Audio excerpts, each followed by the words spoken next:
صدر سے گزر رہا تھا، ایک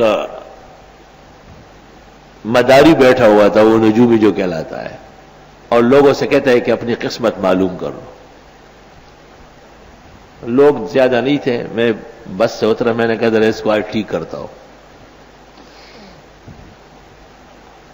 میں اس کے پاس آیا، کہنے لگا 1 روپیہ دینا پڑے گا۔ میں نے کہا 5 دوں گا، لیکن پہلے مجھے یہ بتاؤ کہ تمہاری قسمت تمہیں معلوم ہے؟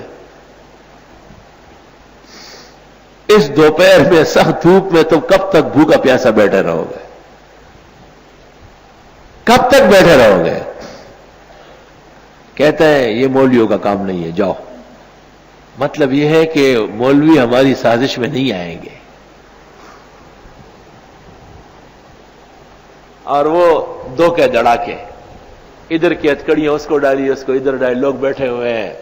یار ارمان دینا، عجب دو ردیدم دری پادشاہی کہ للو و پنجو ہمی شد سپاہی۔ اور یہ خوش ہو رہا ہے۔ یہ تمام کے تمام نظر کا خطا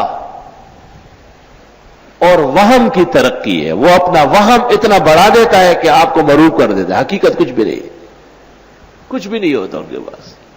بھوکے غریب روٹی کے محتاج ہوتے ہیں، کبھی کاغذ سے نوٹ بنا کے دکھاتے ہیں، کبھی وہ دکھاتے ہیں، اور ہاتھ کی صفائی اور ہاتھ کی صفائی۔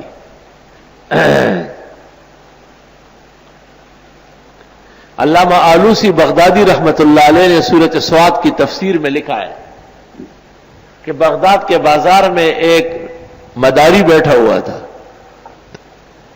اور اس نے ایک آدمی کے ٹکڑے کر کے اوپر پھینکے۔ تو آلوسی کہتے ہیں کہ میں نے اسے روک لیا، تو تھوڑی دیر بعد چیخ پڑا اور بھاگ پڑا کہ بھائی آدمی مجھ سے مر جائے گا۔ سب شعبدہ بازیاں ہوتی ہے، حقیقت اس کی کچھ نہیں ہوتی۔ کاہن اور نجومی 99% جھوٹ بولتا ہے، ایک بات کہیں اتفاقی ہے، سچی لگ جاتی ہے۔ جب حضرت نے ارشاد فرمایا کہ اس میں کوئی حقیقت نہیں، تو آپ کو کہا گیا کہ انہم یخطون خطا، یہ لوگ کچھ خط کھینچتے ہیں اور کبھی کبھی اس سے پتہ چل جاتا ہے۔